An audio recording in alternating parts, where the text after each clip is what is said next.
ওড়িশার পাহাড়ি পথ, সবুজে ঢাকা ঢাল আর তার গায়ে ভেসে বেড়ানো সাদা মেঘ। প্রকৃতির এই অনাবিল সৌন্দর্যের নাম হল কোরাপুট।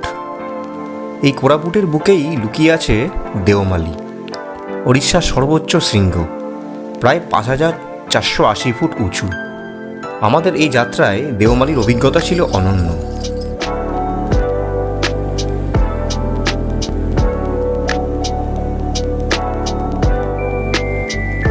আর এই কোরাপুট যাওয়ার পথে আমরা এক রাত কাটিয়েছিলাম রম্ভায়। চিলিকা লেকের দক্ষিণ প্রান্তে অবস্থিত এই জায়গা শান্ত, নিরিবিলি আর প্রকৃতিপ্রেমীদের জন্য এক আদর্শ গন্তব্য। চিলিকার নীল জলে সূর্যাস্তের রং মিশে যায়, আর সকালবেলায় কুয়াশা যেন নতুন দিনের স্বপ্ন আঁকে। Good morning. আজ ১৬ই আগস্ট। আমরা এখন আছি বালাসোরের কাছে। আমাদের এবারের গন্তব্য হচ্ছে কোরাপুট। এখন আমরা পুরো রুটটা করছি বাই রোড কলকাতা থেকে কোরাপুটের ডিস্টেন্স হচ্ছে ৯৪৫ কিলোমিটার মতন। তাই আজকে আমরা স্টে করব হচ্ছে রম্ভাতে, চিল্কার রম্ভাতে স্টে করব। কালকে সেখান থেকে যাব হচ্ছে কোরাপুট। এখান থেকে রম্ভার ডিস্টেন্স মোটামুটি ৩০০ কিলোমিটার মতো, সময় লাগবে ৫ ঘন্টা। সঙ্গে আছে কুণাল,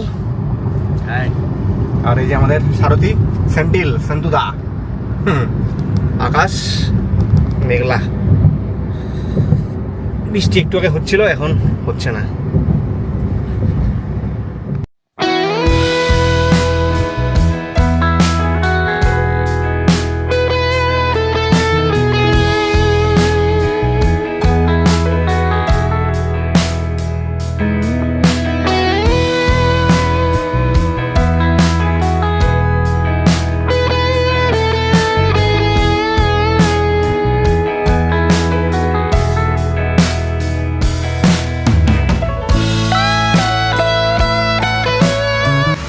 বাজে হচ্ছে ১:১৫। আমরা আছি এখন কোথায়?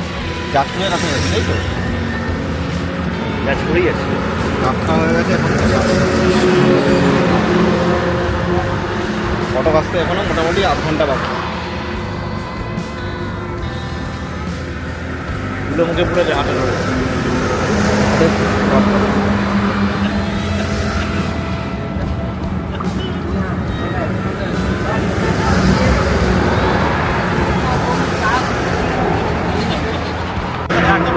এই রম্ভা যেতে আর কতক্ষণ লাগবে গো?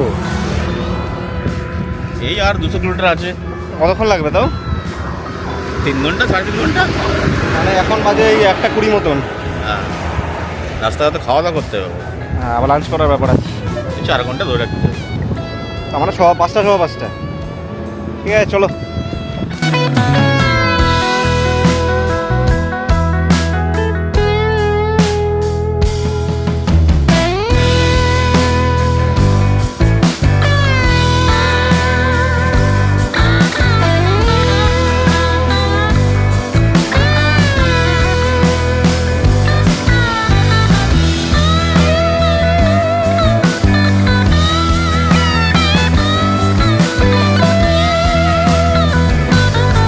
বাদিকের রাস্তাটা চলে গেছে হচ্ছে পুরীর দিকে।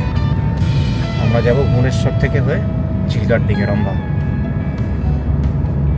আকাশ নীল, প্রচণ্ড জোরে বৃষ্টি নেমে এসছে।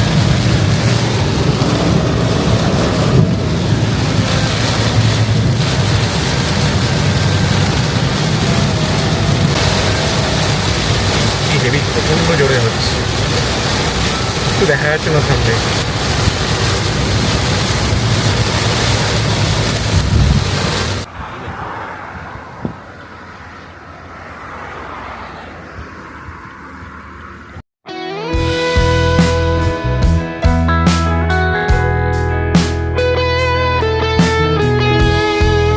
কলকাতা থেকে রম্ভার দূরত্ব প্রায় ৫৬০ কিলোমিটার। আমরা জাতীয় সড়ক ১৬ ধরে ধীরে ধীরে দক্ষিণ ওড়িশার পথে এগোচ্ছি। এখানে একটা জিনিস খুব খেয়াল রাখতে হয়, ওড়িশায় 4 হুইলার গাড়ির জন্য সর্বোচ্চ গতিসীমা ঘন্টায় ৮০ কিলোমিটার। প্রায় সব জায়গাতেই ক্যামেরা লাগানো আছে, তাই নিয়ম মেনে চলাই সব থেকে ভালো। লম্বা যাত্রা হলেও চারপাশের দৃশ্য এত সুন্দর যে ক্লান্তি ভুলে যাওয়া যায়।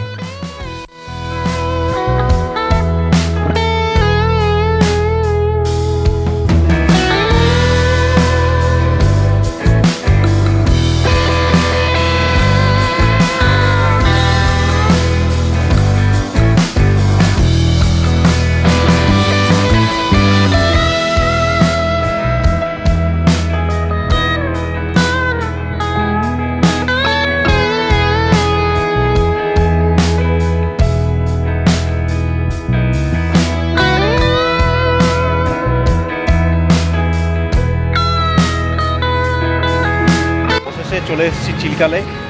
এখানে এক জায়গায় দাঁড়ালাম, এখান থেকে ভিউটা খুব ভালো পাওয়া যাচ্ছে।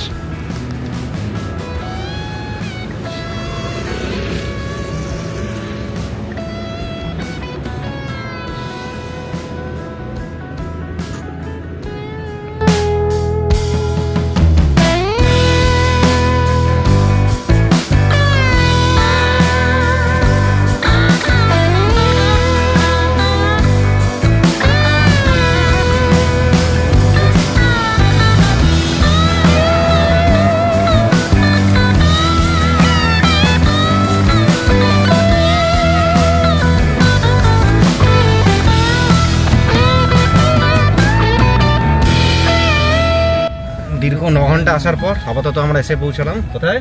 রম্ভা পান্থনিবাস। এই যে পান্থনিবাসের গেট এখানে দেখা যাচ্ছে। ঢুকিয়ে দাও সোজা, সোজা গিয়ে মানে বাদিক যেতে হবে।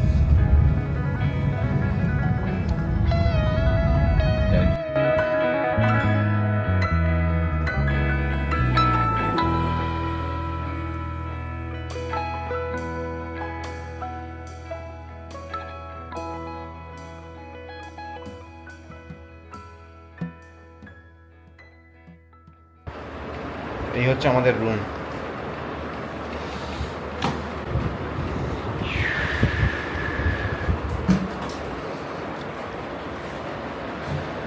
এটা নাকি প্রিমিয়ার রুম, ভাড়া হচ্ছে 2500 টাকা করে, ইনক্লুডিং ব্রেকফাস্ট।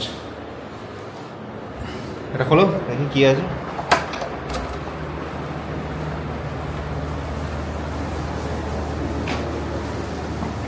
ভিউ নেই কোনো।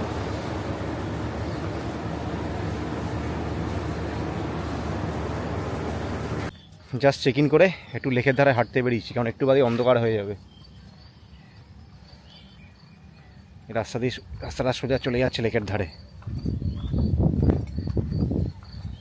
এখানে আবার কটেজ মতো করা আছে, এগুলোর ভাড়া হচ্ছে 3500 টাকা করে। এগুলো একটা অ্যাভেলেবেল ছিল না। আমরা সবাই পৌঁছে গেছি আজ চিল্কার ধারে। অন্তত হাঁটতে পারছো না নাকি?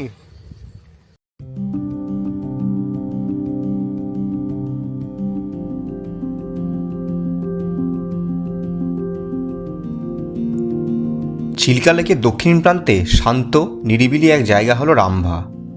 এখানকার জল যেন আয়নার মতো ঝকঝকে, যেখানে আকাশ আর পাহাড় একসাথে প্রতিফলিত হয়। নৌকা ভেসে যায় ধীরে ধীরে, দূরে ভেসে বেড়ায় পাখির দল। প্রতিটা মুহূর্তেই চিল্কা লেক নিজেকে নতুন রূপে সাজিয়ে তোলে। রামভার এই পরিবেশ ভ্রমণকারীর মনকে এক অন্যরকম প্রশান্তি দেয়।